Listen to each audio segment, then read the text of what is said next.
కాపాడుకుంటేనే, government sector లో దాన్ని కాపాడుకుంటూనే గతంలో కూడా మా అధినేత పవన్ కళ్యాణ్ గారు విశాఖ ఉక్కు ఆంధ్రుల హక్కు అని ఆయన ఏ విధంగా విశాఖ స్టీల్ ప్లాంట్ ని ప్రైవేటీకరణ అవ్వకుండా ఆ రోజు పోరాటం చేశారన్నది కూడా అందరి ప్రజలందరికీ తెలుసు. ఇవాళ ప్రైవేట్ కంపెనీలు వస్తున్నాయి, అదే ఉక్కుకి సంబంధించి, అంటే దాన్ని కూడా స్వాగతించాలి సార్. అంటే ఒక దిక్కును మాత్రమే డెవలప్మెంట్ అక్కడే ఆగిపోకుండా, అంటే జగన్మోహన్ రెడ్డి గారు మొన్న ఒక స్టేట్మెంట్ ఇచ్చారు, రాష్ట్రంలో చాలా అప్పులు తీరిపోతాయి, విశాఖ ఉక్కుకు సంబంధించినటువంటి ఆ భూములు అమ్మేసి రియల్ ఎస్టేట్ చేసేస్తే కనుక చాలా అప్పులు, రాష్ట్రంలో సగం అప్పులు తీరిపోతాయని స్టేట్మెంట్ ఇవ్వడం జరిగింది. అంటే పరిశ్రమలు వస్తున్నప్పుడు దాన్ని స్వాగతించాలి, దాన్ని కాపాడుకోవాలి. అంటే ఇవాళ అమ్ముకుని పోతే జగన్మోహన్ రెడ్డి గారి లాగా ప్రభుత్వ ఆస్తులను తాకట్టు పెట్టుకుంటూనే పోతేనో అమ్మేసుకుంటూనే పోతానో చివరికి రాష్ట్రంలో ఏముండదు సార్, అంధకారం తప్ప. మన రాష్ట్రం వేరొకరి చేతుల్లోకి వెళ్ళిపోయి మనకేముండదు. మన ఇంటిలో అన్ని అమ్ముకుని పోతే ఏ రకంగా రోడ్డుని పడిపోతామో రాష్ట్ర పరిస్థితి కూడా అదే విధంగా ఉంటది.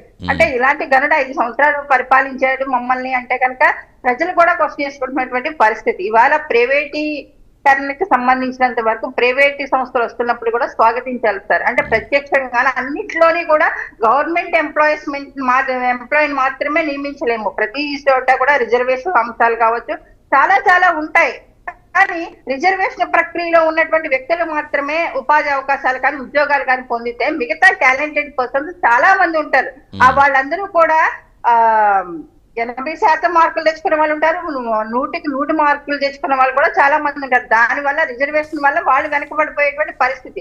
అలాంటి వాళ్ళకి ఇవాళ ప్రైవేటు రంగాల్లో అనేక ఉపాధి అవకాశాలు కానీ ఉద్యోగ అవకాశాలు కానీ ఇవన్నీ కూడా వెలుగులో వస్తూ ఉన్నాయి. అలాంటి నిరుద్యోగ యువత ఎక్కువగా పెరుగుతున్నారు అంటే కనుక మీరు చూసుకోవచ్చు సార్, చాలా మంది టాలెంటెడ్ పర్సన్స్ ఈ రోజుకి కూడా చిన్న వ్యాపారాలు చేసుకుంటూ ఆగిపోతున్నటువంటి పరిస్థితి. 10th ఇంటర్మీడియట్ తర్వాత ఫర్దర్ గా ఎడ్యుకేషన్ కి వెళ్లకుండా ఆగిపోయినటువంటి పర్సెంటేజ్ విషయంలో కూడా ఉన్నతమైనటువంటి చదువును కూడా కోల్పోతున్నటువంటి పరిస్థితి. ఇది మన దురదృష్టం అనుకోవాలో లేకపోతే భగవంతుడు రాతనుకోవాలో రాజ్యాంగం రాతనుకోవాలో తెలియదు. కానీ అంటే నేను ఎవరిని విమర్శించట్లేదు, కానీ ఇలాంటి వాళ్ళకి కూడా ప్రైవేట్ సంస్థలు ఇవాళ అవకాశాలు కల్పించడానికి ముందుకు వస్తూ ఉంటే వైసీపీ పార్టీ ఎందుకు అడ్డుకుంటుంది అన్నది మాత్రం సమాధానం చెప్పాలి. అంటే మీ దగ్గర సొల్యూషన్ లేదు, కానీ విమర్శలు మాత్రమే చేస్తారు.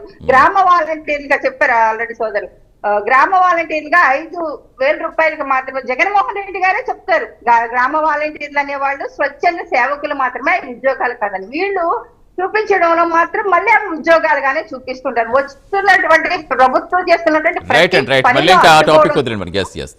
కంపెనీని తరిమేయడం తప్ప వీళ్ళు చేస్తున్నటువంటి ఇదివరకు చేసినటువంటి అభివృద్ధి ఏముంది, ఇప్పుడు చేయబోతున్నటువంటి, అంటే ప్రభుత్వానికైనా సలహాలు ఇవ్వచ్చు కదా, మీరు ఇలా కాదు అలా చేస్తే ఇంకా ఉద్యోగాలను పెంచవచ్చు. ఈ విధంగా కూడా వీళ్ళ దగ్గర ఎలాంటి చెన్నపరెడ్డి గారు ప్రతిపక్షంగా